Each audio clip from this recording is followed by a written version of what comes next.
سر جھکائے کہتے ہوئے وہ بولے تھے، آہ آپ کے زمانے کے مرد۔ اس نے گویا مایوسی سے ہاتھ جھاڑے، پھر سامنے بیٹھی چوکی پہ کوہنی رکھی اور ہتھیلی پہ تھوڑی گرائی۔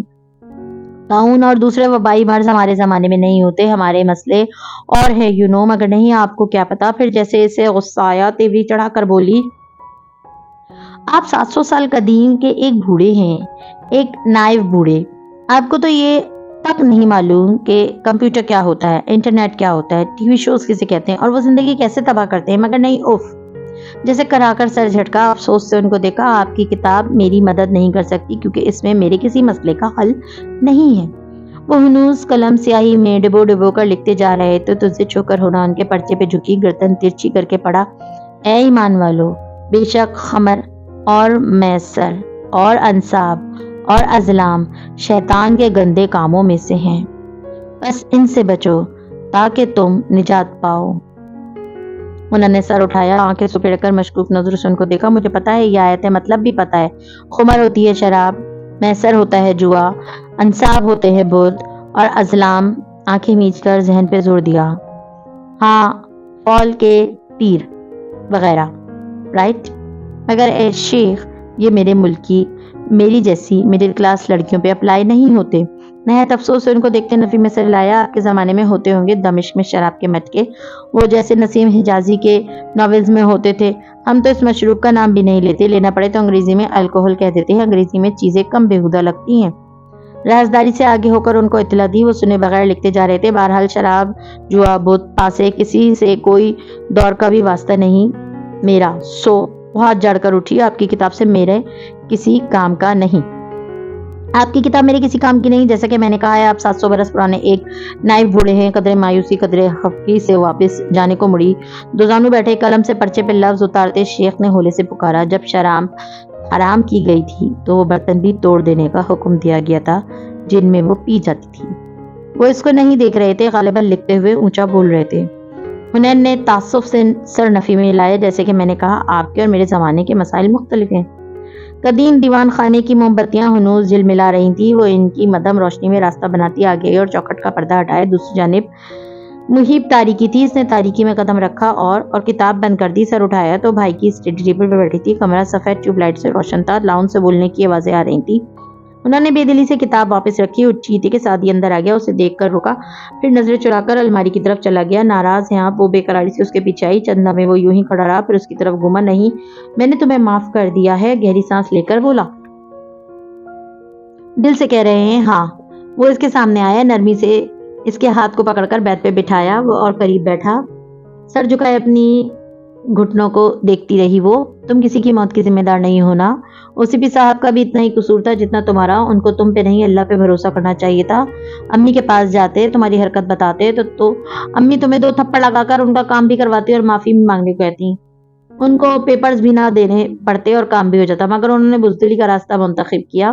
یہ ان کی بھی غلطی ہے، سو بہتر ہے کہ ہم اس واقعے کو پیچھے چھوڑ کر آگے بڑھ جائیں۔ انہوں نے جھکے سر کو نفی میں ہلایا، میں ایڈمیشن نہیں لے رہی ہوں، میں BA کروں گی۔ ٹھیک ہے، اب تم انجینئر نہیں بنو گی، تم یہ ڈیزرو نہیں کرتی۔ سب کہتے تھے ہنا کو ہر وقت کمپیوٹر کے آگے مت بیٹھنے دیا کرو، بچی بگڑ جائے گی، مگر میں نے تمہارا انٹرنیٹ، کمپیوٹر، گیمز کچھ نہیں روکا کبھی، مجھے تم پہ اعتبار تھا، تم نے میرا اعتبار توڑا ہے۔ ہونا ایک لفظ کی چیٹنگ بھی آپ کو ڈگری کو ناجائز بنا دیتی ہے۔ جو لوگ چیٹنگ کر کے میڈیکل میں ایڈمیشن لیتے ہیں وہ ساری عمر مفت علاج بھی کرتے رہیں، تب بھی ان کی کمائی پاک ہوگی کیا؟ الحلال کے اصول بدلے نہیں جاتے۔ یو نو واٹ ہونا، میں تمہیں اس کے لیے معاف کر رہا ہوں کیونکہ تم میں اور وارث ماموں کے قاتل میں فرق ہے۔ تم نے کہا ان کو گلٹ محسوس ہوا ہوگا، تمہیں وہ بھی نہیں ہوا۔ میں تمہیں بتاتا ہوں، مجھے بھی لگتا ہے ان کو گلٹ ہوا ہوگا، وہ ماموں کی قبر پہ بھی گئی ہوں گی، ان کے نام پہ چیریٹی بھی کی ہوگی۔ آج بھی ماموں کے قاتل اگر ماموں کی بچیوں کو دیکھ لیں تو ان کے لیے بہت دکھ محسوس کریں گے، مگر کیا دکھ ہونا کافی ہوتا ہے؟ انہوں نے نفی میں سر ہلائے، بڑے گناہوں کے کفارے ہوتے ہیں، خالی خولی گلٹ اور دکھ جائے بھاڑ میں۔ ذرا دیر کو زرتاشا کا سوگ انہوں نے بھی منایا ہوگا، اور پھر کیا اعتراف جرم کیا، کیا کفارہ ادا کیا، خود کو قانون کے حوالے کیا؟ نہیں، تم ان جیسی نہیں ہو، تم نے کفارہ ادا کیا، اور ہنا کفاروں کے بعد گناہ معاف ہو جاتے ہیں۔ او سی پی صاحب کی جان تم نے نہیں، ان کی بیٹی اور ان کی بزدلی نے لی ہے۔ میں تمہیں معاف کرتا ہوں، مگر مجھے عرصہ لگے گا دوبارہ تم پہ اعتبار کرنے میں۔ اور اب تم جو بھی پڑھنا چاہتی ہو پڑھو، لیکن تم مجھ سے ایک وعدہ کرو گی، ایک پکا عقد۔ کیا تم دوبارہ یہ کام نہیں کرو گی؟ کیونکہ ہونا اگر کبھی مجھے یہ پتا چلا کہ ہنین نے دوبارہ پیپر میں چیٹنگ کی ہے تو اس دن ہم ایک دوسرے سے الگ ہو جائیں گے۔ انگلی اٹھا کر سختی سے وہ تنبیہ کر رہا تھا، مجھے دوبارہ کبھی یہ سننے مت دینا ہنا کہ تم نے پھر سے یہی کام کیا۔ ہنین نے جھٹ سر اسبات میں ہلا دیا۔ ایسا تو کبھی بھی نہیں ہوگا، کبھی بھی نہیں، اسے یقین تھا، مگر ہونا فی الحال BA کرنا بھی اس مسئلے کا حل نہیں ہے۔ مسئلہ تمہاری ایڈکشن ہے، کمپیوٹر TV ڈراموں کی ایڈکشن۔ وہ چونکی بری طرح، ایک دم سب رک گیا۔ وہ 7 صدیاں پہلے کے شیخ معلم کی نیم تاریک دیوان خانے میں بیٹھی تھی اور دور کہیں سعدی بول رہا تھا، میں بھی 2-3 ڈرامے فالو کرتا ہوں پچھلے 2 سال سے، سوٹس، اور 4-5 سالوں سے گریز ایناٹومی دیکھ رہا ہوں۔ میں یہ نہیں کہتا کہ ڈرامے مت دیکھو، فلمیں مت دیکھو، میں یہ کہوں گا کہ تو تم مانو گی نہیں۔ میں صرف اتنا کہتا ہوں کہ حد میں رہ کر دیکھو، زیادتی کسی بھی چیز کی نقصان دیتی ہے۔ وہ اس کا چہرہ دیکھتی چپ چاپ سوچے گئی، کیا سوچا پھر تم نے؟ خمر شیطان کی گندگی میں سے ہے، وہ ہولے سے بولی تو سعدی نے ناسمجھی سے اسے دیکھا۔ کیا مطلب؟ اس بات کا موقع محل سمجھ میں نہیں آیا۔ وہ دور کسی اور زمانے میں بیٹھی بول رہی تھی، شیخ نے ٹھیک کہا ہے، ہر شخص کا خمر مختلف ہوتا ہے۔ پتہ ہے الکحل کیوں حرام ہے؟ کیونکہ وہ نشہ کرتی ہے اور لت ڈالتی ہے۔ ہر نشہ والی چیز خمر ہو جاتی ہے، چاہے وہ مشروب نہ ہو یا اس کا رنگ سرخ نہ ہو۔ میرا خمر یہ سب تھا، یہ کمپیوٹر، موبائل، انٹرنیٹ، TV، سب۔ اس نے نفی میں سر ہلایا۔ میں ان چیزوں کو استعمال نہیں کروں گی۔ کوئی عزم تھا جو اسی لمحے کر لیا، سعدی نے بے اختیار سمجھانا چاہا۔ ہونا کوئی بھی چیز بذات خود اچھی یا بری نہیں ہوتی، اس کا استعمال اسے اچھا یا برا بالکل مت کہیے گا، یہ فضول بات جو لوگ دہرا کر نہیں تھکتے۔ وہ غصے سے بولی، ہر چیز کے بارے میں آپ یہ نہیں کہہ سکتے کہ یہ بذات خود اچھی یا بری نہیں ہے۔ کچھ چیزوں کا برا استعمال ان کے اندر برائی کا اثر اتنا راس کر دیتا ہے کہ ان میں آپ کے لیے اچھائی ختم ہو جاتی ہے۔ جب خمر ممنوع ہوئی تھی تو ان برتنوں کو بھی توڑ دینے کا حکم دیا گیا تھا جن میں وہ پی جاتی تھی۔ آپ خمر کے برتن میں آب زمزم نہیں پی سکتے بھائی۔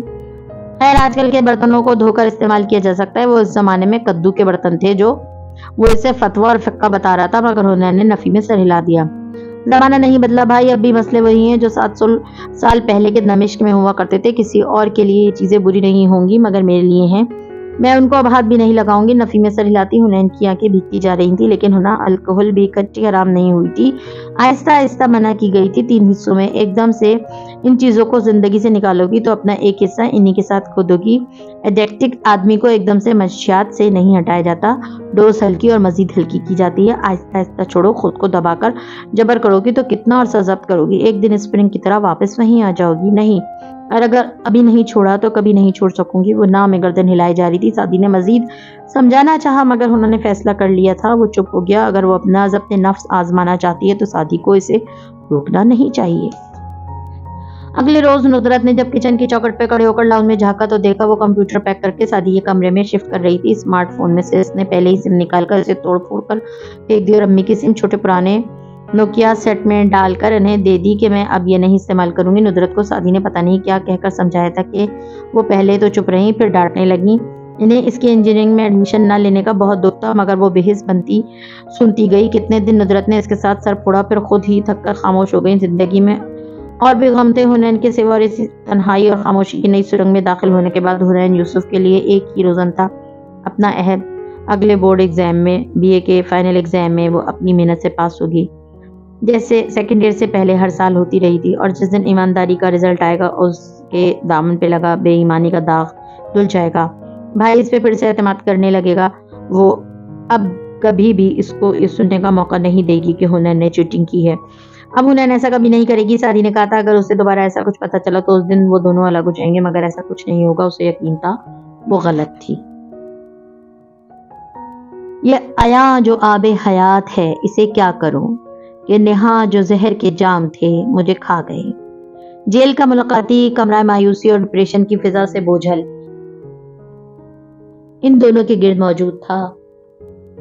فارس پیچھے کو ٹیک لگائے، ٹانگ پہ ٹانگ جما کر منہ میں کچھ چباتا، نظریں آگے پیچھے کی چیزوں پہ دوڑا رہا تھا، جبکہ سعدی دبے دبے غصے اور خفگی سے اسے گھور رہا تھا۔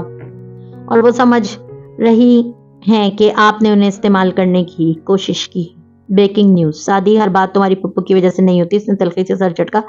اتنی مشکل سے وہ راضی ہوئی آپ سے ملنے کے لیے اور آپ نے سب کچھ غلط کر دیا۔ وہ دبا دبا چلایا تھا، تو کیا کروں؟ فارس نے برہمی سے سعدی کو گھورا۔ مزید 2.5 سال یہاں گزاروں؟ جب میں نے کہا تھا کہ میں آپ کو یہاں سے نکال لوں گا